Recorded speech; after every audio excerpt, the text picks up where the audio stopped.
if there's one person on earth that needs to own this watch, it's me. I will never sell this thing. They will bury me when I die in this watch. If there is any way you can make this happen for me, I will be eternally grateful. The guy said, listen, let me talk to him. Let me come back to you. And 2 days later, I had the watch. Grail.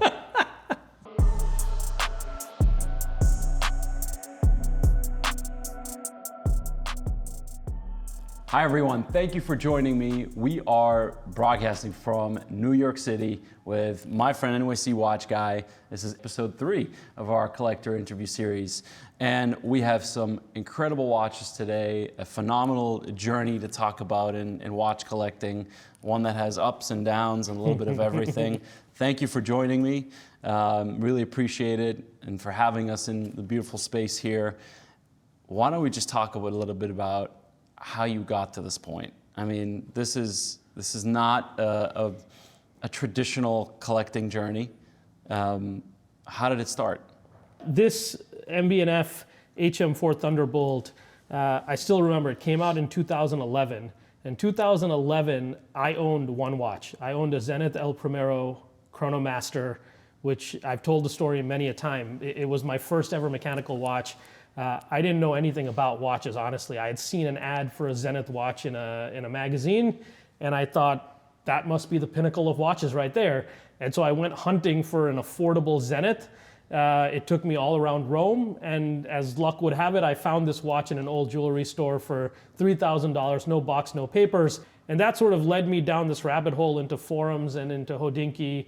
And right around then was when the HM4 was released. And I actually just recently, a few days ago, went back to look to see if I could find the original article introducing the HM4. But all I remember from back then is like this image, like a hero image of this watch, and me opening up this website going, holy shit, I can't believe somebody could make anything that looks like this.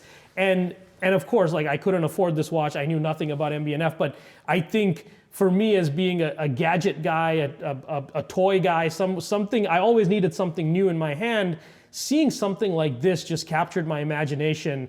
And I think in many ways was one of the reasons why I got so deeply into independent watches, even though I only bought my first MB&F, granted, probably 2 years later, and it was like my 6th or 7th watch ever. So I certainly jumped into the indies faster than most people do, but I think in many ways this was the watch that did it for me.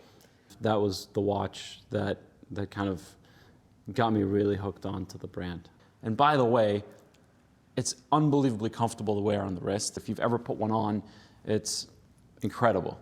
Well, one of the reasons it took me so long to buy this watch, apart from the fact that it costs a lot of money, is the fact that I didn't think it was wearable at all. And I don't buy things I don't wear. And so for the longest time, I thought about the HM4, thought about it, saw it, and I was like, I don't think I could wear that thing. It's just gonna sit on my desk. I thought of it as a desk toy. And then, Max's team found out that I was interested in this watch. And so they brought it down to New York for me a couple of years ago and said, hey, listen, wear it for a day and see how you feel.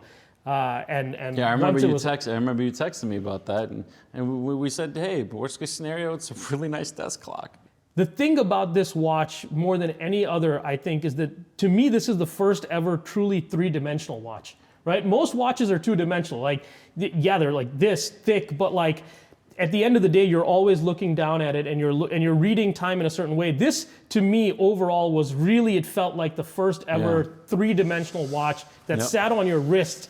It sat so nicely too. It was shocking to me. And I was just with Max last week, and he actually got to show me the original sketches from what the very first iteration of what he thought the HM4 was going to be to how, and it took 2 years of sketches to get to what it ended up being. And even after they finished making sort of the first version of the prototype, he goes back to them and he goes, I want transparent sapphire here. I don't want it to just be one block of titanium.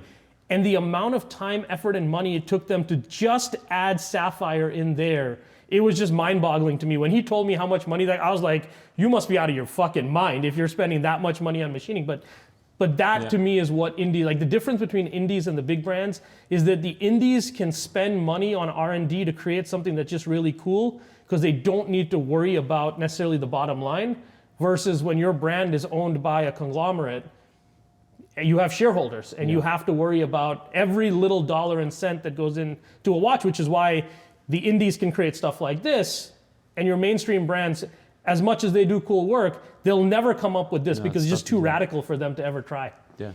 One watch I want to talk about is the Gronefeld only watch. Yes. And this is a piece that I remember I was live chatting with you because I was there, you were here, it was really early in New York, and fantastic watch. And you had told me before a week before the auction, like, I'm going for it. This is the one I'm going for. Well, not only did I tell you that I'm going for it, I proclaimed on social media that I was going to win this watch. And the only other time that I've ever proclaimed that something was going to happen was when I guaranteed a Warriors championship last season in November, a good 8 months before the actual finals, when your Celtics eventually ended up falling to my Warriors in Game 6. When we were there together. Are we done? But anyway, the Gronefeld Remontoire was a watch that I also had been salivating over for a long time, and this was around 2017, 2018 was when they had sort of reached peak. Like, people were buying these things, the Cartier dials were coming out. Yeah. And for me, the regular watch was like 35 to 40,000, but then if you got the full blown Cartier dial and everything, like, price went up into like the 60s or 70s based on the whether it was steel, gold, what have you, right? And so I'd been eyeing all of these various models, trying to decide, like, what do I want to do? Which one do I want to get? And literally, it was probably like I was going to pull the trigger in a week when the Only Watch 2019 catalog came out. And I see this and I go, holy shit, that's the one. Like, there's no way I can buy another one now because this dial is spectacular. So I remember I went to Christie's because Christie's was doing it at that time. So we go to Christie's bright and early on like a Wednesday morning. I remember the place is packed. This was not for the auction. This was for the previews, just to see the watches. Right? Ben Clymer's in the house. Like, the who's who of the watch world is there. There was one watch that everyone like in the room was like, oh shit, like, that's nicer than we thought it was going to be, and that was this watch. So now, like, I'm obsessed with this thing. I see it. I literally took like 1,000 pictures in that room, thinking, shit, this may be the last time I see this watch. So then leading up to the auction, like literally like a day or two before, I go on social media on my gram and I'm like, yo, nobody bid on this watch because it's mine, right? It's obviously a joke. Apparently people took this shit seriously because come Saturday morning, right? It also helped that it was Saturday morning. It was 8 o'clock here. I don't think a lot of people were up and running and primed for the auction yet. So which blew my mind because I was up at 6 a.m. I was like stretching. I'm like getting ready to bid on this thing. And mentally I had prepared myself to pay an ungodly sum of money for this piece. Like, I thought it was going to go for 150 plus easy. And I was like, it was hurting because I was like, damn it, like I could have just bought the regular one for like 30 grand and then got the dial. But I waited, like, it's like, God damn it, and now I'm gonna get screwed as I always do. And so I remember the auction starts, I'm on my laptop and I'm in bed. I'm still in bed because it's 8 in the morning on a Saturday and I'm texting with you and the auction starts. I think it started at like 25 or 30 grand. It quickly goes 35, 40, 45, 50, 55, 60. And I'm like, I'm trying to press the damn button and nothing's happening, right? Yep. And at the time I thought, like, shit, like something's wrong, computer's frozen, like I'm freaking the fuck out at this point. And it turns out it's just that, the room always has the bid earlier than online. And so I'm clicking, but somebody's already bidding faster than me. And so by the time I get my first bid in, it's 70,000, right? So that's the first bid. So I'm like, okay, at least my bid's in. It shows, you're the bid's with you. And then like 20 seconds later, they just hammered it. I'm like, holy shit, I fucking won. They were ready to go. They were ready to move on right away. Yeah, it was a steal. It was highway robbery to get this thing for 70 grand. I won. I fucking won. I actually won something. So that's the story of that one. And in many ways, I think. And their 1941 Remontoire is a fantastic watch. 39.5 millimeter case with the beautiful lugs on it, and then featuring their 8-second Remontoire, which, this is just spectacular. One of the best case backs in the business, in my opinion. The finishing is outstanding, sublime, and then you add this beautiful, only watch unique dial on it.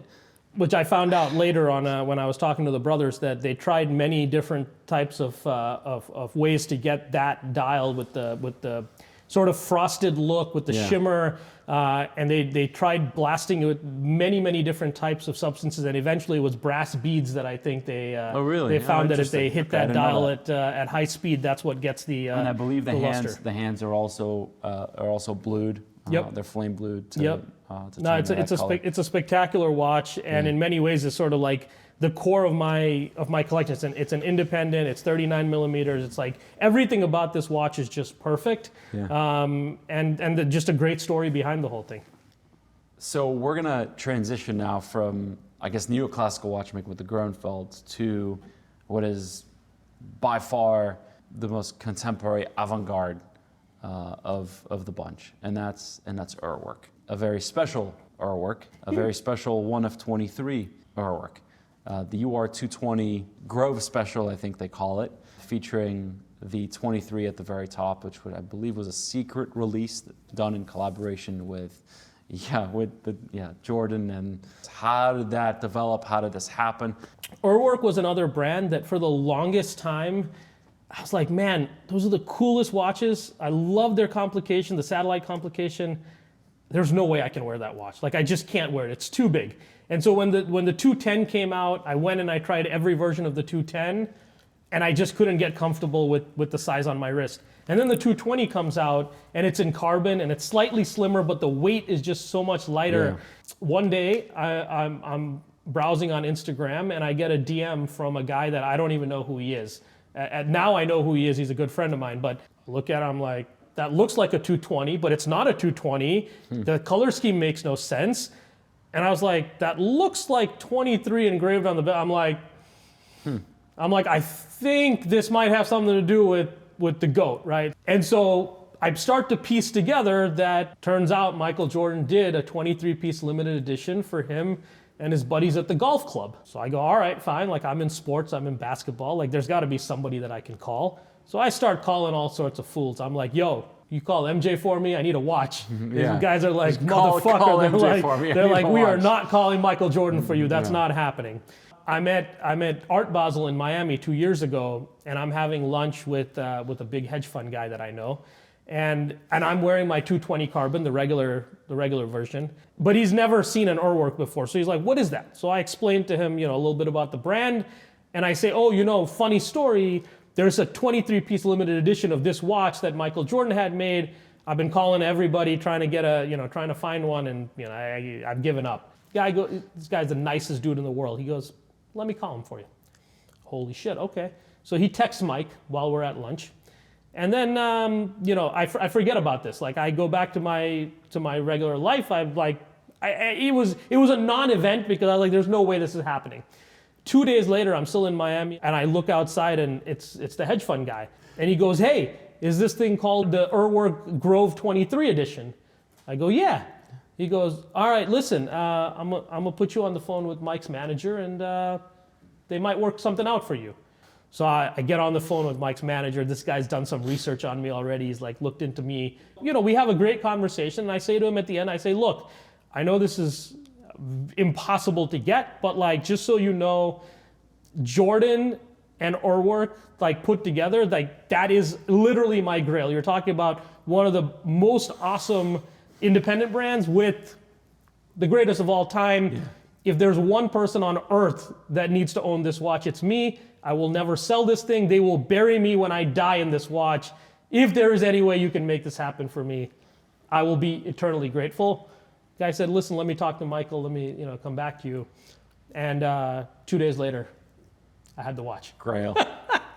So, listen, some things are written in the stars. So. Yep. No, for sure.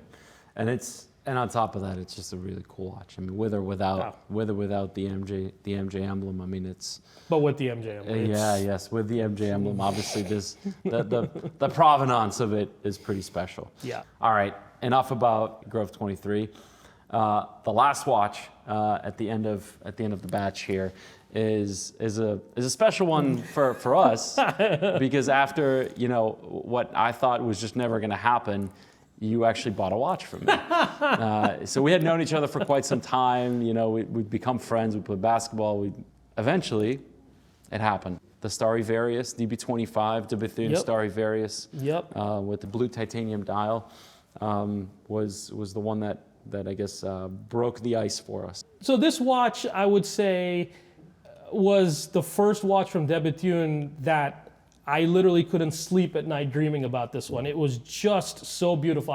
I liked a lot of the stuff that they had done back in the day, but like, it wasn't me. I didn't love them. I liked them. Finally got to the point where I was like, I literally have to be obsessed with something to buy it now, otherwise I won't do it. And this was one of those first watches when I had come to this new realization that I need to be obsessed with something before I buy it, that just kept me up at night. For about 6 months, I just kept dreaming about this watch. I knew you had told me that you were interested in one, and there was one that had come up, and the conversation was being had, and one thing led to another, and there you go. The movement is phenomenal. They do this instead of what they call traditional Côte de Genève, is Côte de Bethune, which is their own take on the Côte de Genève, and their own balance wheel, this beautiful bridge, this different, kind of looking aesthetic. And look, Denis Flageolet, who's the watchmaker and one of the co-founders of the brand, he's a wizard. He's a wizard at metallurgy. He's a wizard at watchmaking. I think he's so well trained in classical watchmaking, but he's so open to doing new things, and in terms of whether it's silicon escapements or whether it's the different heating treatments that he does, and so there's so much that goes on into this watch in terms of the detailing and the level of craftsmanship, especially when it's just a time-only watch, right? This is awesome. This was great. I mean, I'm just looking at the spread that we have here. Fantastic. I'm just looking at this thing on my wrist. Oh, we didn't even talk about this yet. I guess we talked about it in the unboxing. All right, so last but not least, the Akrivia AK06 in steel, number 23, with the number 23 on the power reserve as well. That's pretty cool. I mean, this and that together, you got two 23s right there. Everybody has a different shtick when it comes to collecting. Some people want to just, collect certain metals. Some people want to collect certain watchmakers. That's the great thing about this hobby. At the end of the day, there's a little bit for everybody. And even in a niche market like the indies and independent watchmaking, there's such great diversity. I mean, look at this. You've got neoclassical watchmaking, avant-garde watchmaking, and contemporary avant-garde watchmaking. You've got, time only that's also, and then you've got the AK06, at the end. I mean, sort of the epitome of handmade in this era, I would say. We talk about this at length in the unboxing, but for those that haven't watched the unboxing yet, tell us a little bit about how you got to the point of ordering one and why you ordered one. You and I first connected over the Angelus U20. And then I think because of that interaction, the next thing I learned about, in many ways because of you, was the videos about Akrivia that you were sharing on the internet. And I looked at that and I was like, damn, like that, the finishing on those watches, the front, like the tourbillon cage, and then for the AK06, just the ability to see so many parts of the movement on the front. I was like, damn, that's like really cool shit. I got to see one of those in the flesh. So at some point we met up again, and I remember I took like pictures under the table with with a light box that I had brought just to see the dial better. Then I came to Geneva for SIHH, and we went to the atelier, and I saw everything that Recep does over there, and that was super cool. And I still was like, I don't know. And then Recep came here with Annabelle, and we went to Indian food, and like it was like, how many times am I going to eat with this motherfucker without buying one of his watches, right? Listen, if we weren't friends, you probably wouldn't have gotten that many chances. I'm going to say this is probably true. Yeah, this is probably true. Yeah. So I appreciate you holding out and waiting for me, because in the end, I think you were like, listen, this is the last one. This is the moment. Like, if you don't pull the trigger now, it's over. In true NYC watch guy fashion, you wait till the last one. This is it. We're here. Right. There's and no I was like, that's it. All right, fine. Take my money. God damn it. Let's do this thing. Yeah. And of course, I wanted, when I knew that it was numbered to 25 and they were actually individually numbered, I said, well, it's got to be number 23. The titanium obviously was not available because one of our friends here in New York got the titanium 23. And so steel 23 it was. And it's spectacular. I mean, it's better in the flesh than I thought it would be. If this was his earliest creations, the sky's sort of the limit to where he can go from here. You know, I look Dufour, obviously living legend, and to take nothing away from what he's done. But I've never felt the need to own a Dufour, because at the end of the day, I look at the dial side and I go, that's not me. It's a dress watch. It's a dress watch, and there's nothing exciting about it. Sure, the movement's impeccably finished by hand, but the front is where is what I look at every day. And if that doesn't excite me, then why am I spending the money? And so I look at that and I go, well, that excites me. So I can't wait to see where he goes from here. So we just went through these beautiful pieces here, and in each one at a different phase of your journey. How do you feel about where the market is today? Do you still find joy in, you know, are you desensitized now? Does it take you longer to find something that you like? I would say certainly it takes more to get me excited these days. And that's just because it's been 10 years of me having seen everything, tried everything. I've owned a lot of stuff. I've sold a lot of stuff. I've kept the stuff that I really love. And so today, now I'm at that point where, again, I have to be super obsessed with something before I buy it. And if that's the case, then inherently it's got to be mind-blowing. But the good news, I think, is there's a lot of young watchmakers that are coming out now that you're hearing about that are doing really cool stuff. And oftentimes when you look at watches, you go, man, everything's been done. Everything's been done before. It's got to be so hard for someone to come out with something truly unique. And then you see a young guy come out with something with a new design, and you're like, oh shit, like we're in good hands. The industry's in good hands. NYC Watch Guy, this has been a pleasure. Awesome, thanks for coming by. Thank you, this is awesome. Appreciate it, good to see you as always. Guys, thank you. This was a joy for me as always. Don't forget to subscribe to our YouTube channel for all new upcoming videos. A lot of cool stuff to come. Thanks again.